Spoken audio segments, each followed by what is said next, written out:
On an afternoon in November 2007, a corporate jet waited in a hangar at Salt Lake International Airport. Its 4 passengers, scientists and executives from a global pharmaceutical company, were locked in negotiations with 3 men in a nearby building. They started getting on the phone about noon back east, and they kept doing that, and about 2 o'clock they walked in the room and said, okay, we're convinced you've got something here, and it's significant enough that we will write you a check big enough that you won't want to talk to anybody else. We said, we'll call you tomorrow. And we immediately adjourned into our conference room again to discuss the offer that they'd put on the table. How these men came together and the decision they made that day is the story of Asea's genesis.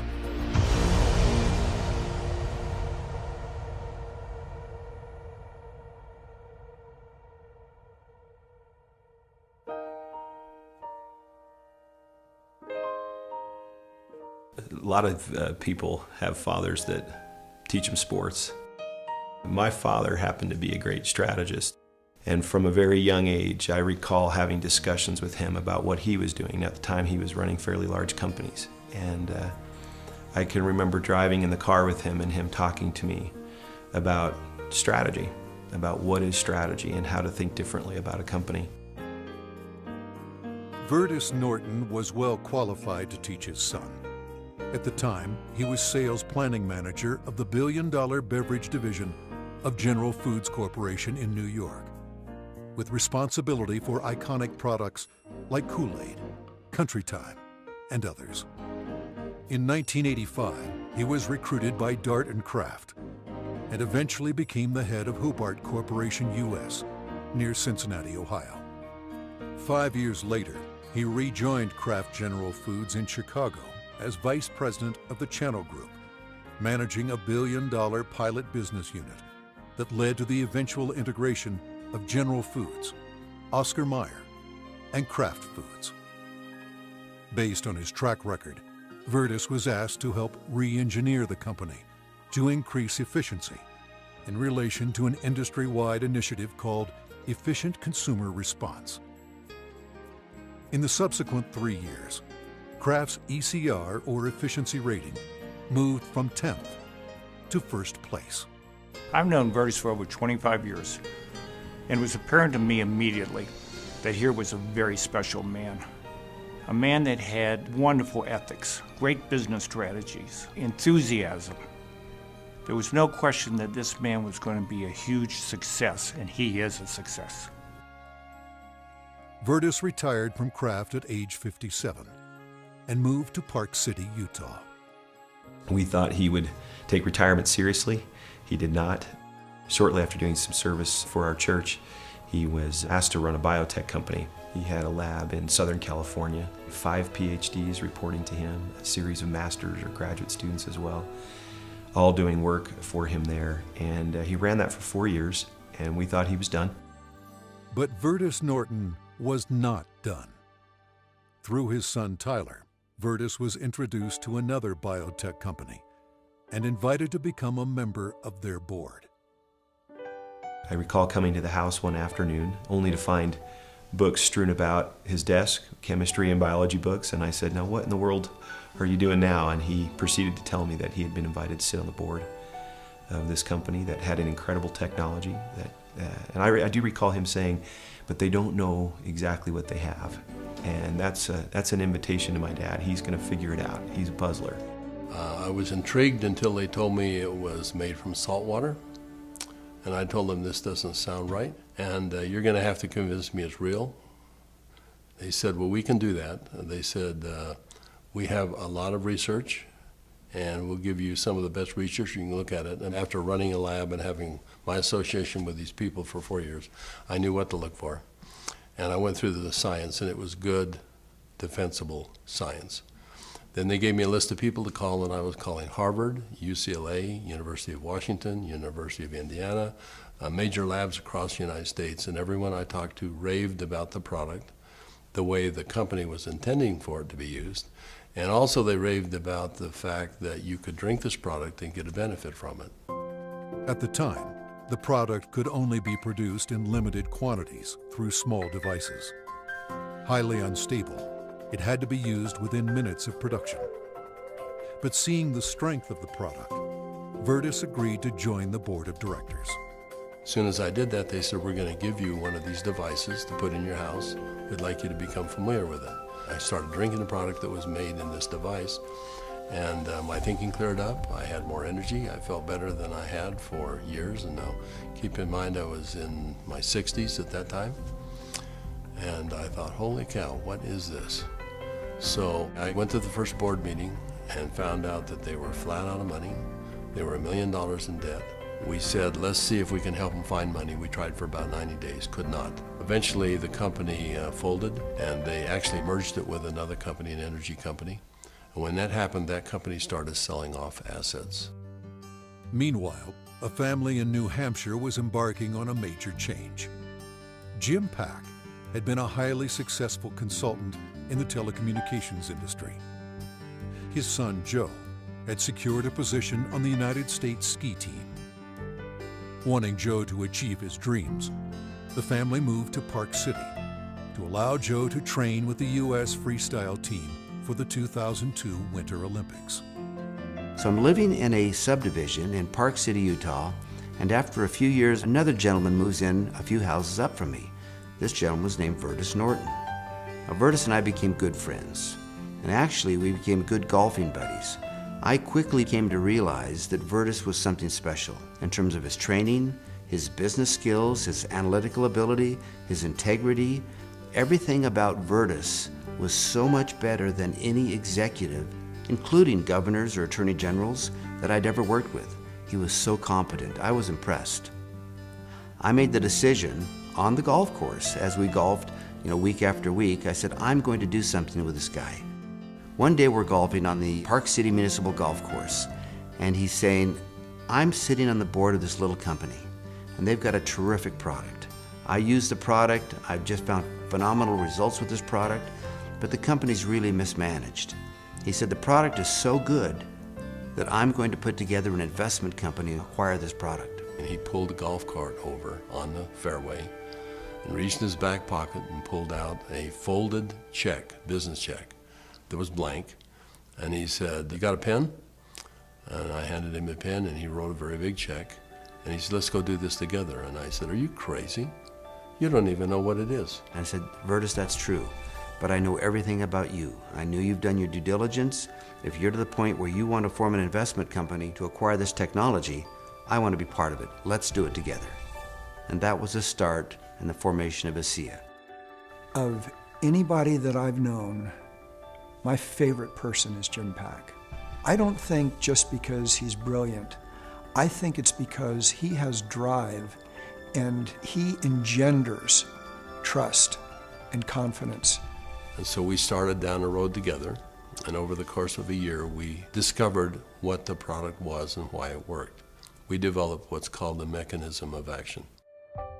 They discovered the product was based on redox biochemistry, a new field of science that emerged near the beginning of the 21st century. Redox signaling is a function central to all forms of life. Redox signaling molecules are created within every cell of the body and are vital to the immune system and to cellular repair and replace mechanisms.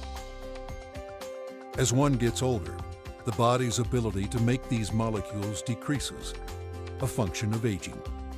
The product provided a replenishing source of the exact redox signaling molecules the body creates, and in the same balance, enhancing cellular health. Knowing the product's shelf life was essential, Virtus and Jim challenged a team of researchers, including Dr. Gary Samuelson, to find a way to stabilize the product. We didn't know if it could be done, and we bought some equipment and kept making product over and over and over again, and we'd run it through the computer. And finally, after months, he finally came in and said, I think I've got the product stabilized. And we started testing it and found out that he had, in fact, stabilized the product. After stabilization had been achieved, Virtus and Jim met with a group of university scientists. We had told them that we had stabilized this mix of molecules, and they said, no, it can't be done. And we said, no, we have done it. And they said, no, it can't be done. And they were so adamant that they were slapping the table. And we said, well, wait a minute. We'll come back tomorrow and show you the product. So we took the product back the next day. Said, this is stabilized redox signaling molecules, both positive and negative molecules in the same bottle, stabilized. And they said, how in the world did you do this? So one of the big breakthroughs is the fact that we can stabilize molecules that you're not supposed to be able to do that. The molecules in Asea are supposed to be fleeting. They should all return to salt and water in just a matter of minutes, and they don't. Meanwhile, Vertus's son Tyler had arrived at the pinnacle of his career in the financial services business. His father took occasion to explain to him the technology he and Jim Pack had acquired. He said to me, this is the product. He reminded me it was made from salt and water, and I was very concerned.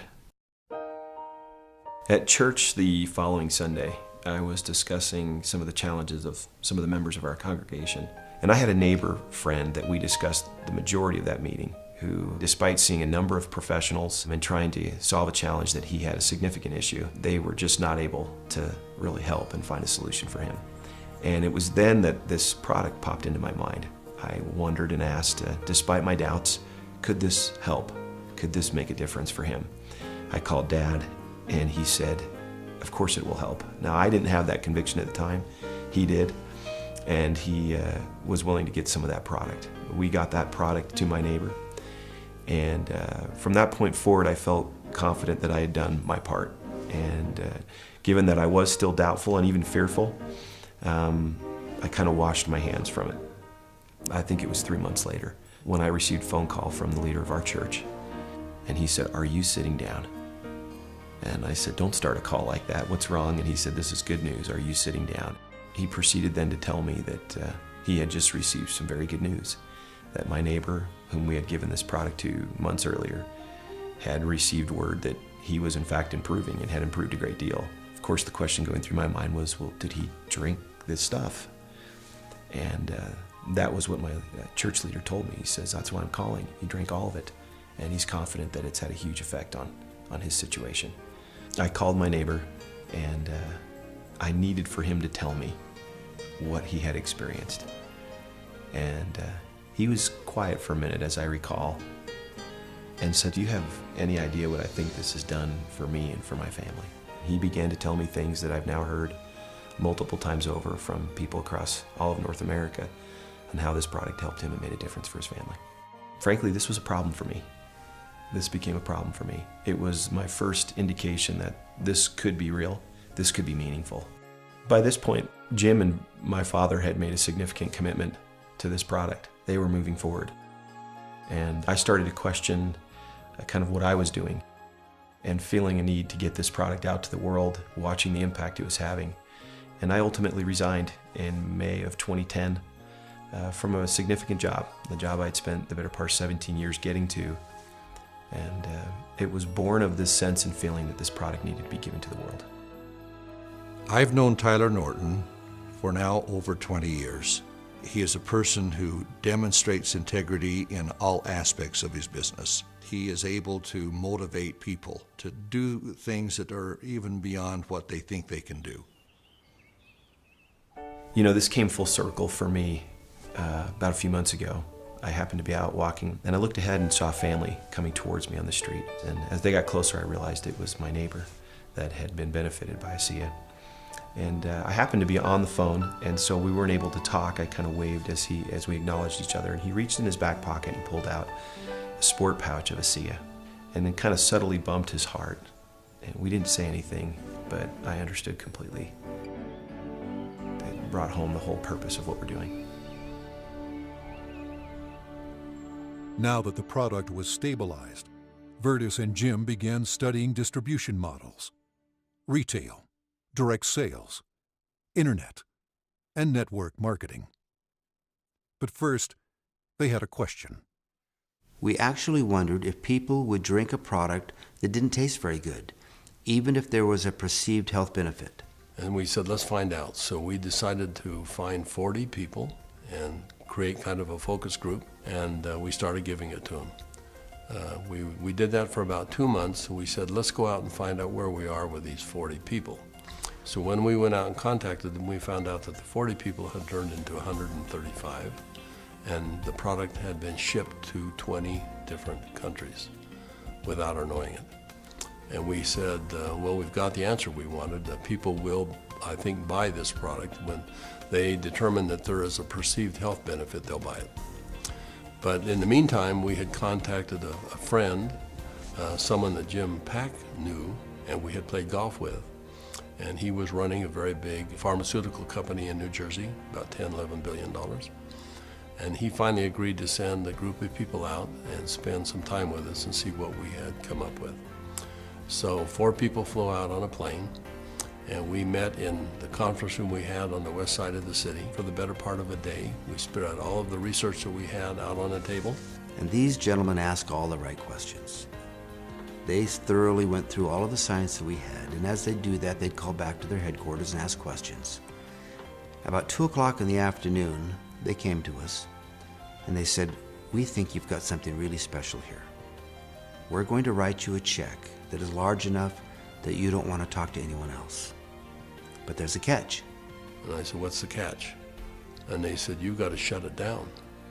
And I said, shut what down? And they said, you've got 135 people on this product right now, shut it down. People have problems all the time and they deal with them as best they can. You're gonna have to walk away. And that kind of took us back a little bit. In fact, I said, that seems a little harsh to me. And they said, you wanna work with us, you walk away. We said, well, we'll let you know. So we ushered them out of the building and we huddled around the conference table. We came to realize that this had changed for us from a business play to something very important. This was a cause, this was a responsibility. We'd seen too many people helped by this product. We realized that the only option before us was network marketing. And in that conference room on that day, we made that decision to form a network marketing company. Asea LLC opened its doors for business in July 2009 with just a handful of independent associates. Today, there are tens of thousands, and their ranks are growing exponentially every month. In 2012, the company announced its entry into Europe, the first of many international steps to come. Every company has a vision, but for Vertus and I, our vision is just a little bit different given our age. This is not about making $1 million. This is about changing 1 million lives. One of my fondest memories is of a Meet Asea meeting that we held in Lexington, Kentucky. We had a huge group of people that came, very impressive group, and a lot of people coming up talking about what Asea had done for them personally. But at the end of the meeting, they invited me to come up and gave me a small treasure chest. Wasn't very big, but as you open up the treasure chest, it's filled with letters of gratitude and thanks. It meant a great deal to me. So we came back to Salt Lake City, and I asked our people to go out and find a treasure chest, which we have done, and we have it in the office, and we continue to add letters to it. I have the privilege of going around the country and talking to people about this product. And it's not uncommon at the end of a meeting to have a group of people line up and want to tell me and really thank me, but more thank my dad and Jim for what they've done. And as they tell their stories and I get a chance to look into their eyes and sense their sincerity and the realness of what this has done for them, more than once I've had to step out of the room and find a corner in a hotel somewhere where I could compose myself and get myself in order after hearing how sincere and thankful they are for this product. You know, we started off looking at this as a business opportunity, and as we progressed, it became more of a sense of purpose, but it's much more than that. We're creating a culture here. We're creating a family. I believe that the heart and soul of this company is represented in our associates. Our associates becoming is as important to us as them making an income. I don't believe you build checks. I believe you build people. And perhaps one of the greatest blessings of my time here at Asea is embodied in these marvelous, enriching relationships with wonderful people. People that are desirous to improve their lives, share something meaningful with others, make a difference in the world, and become more.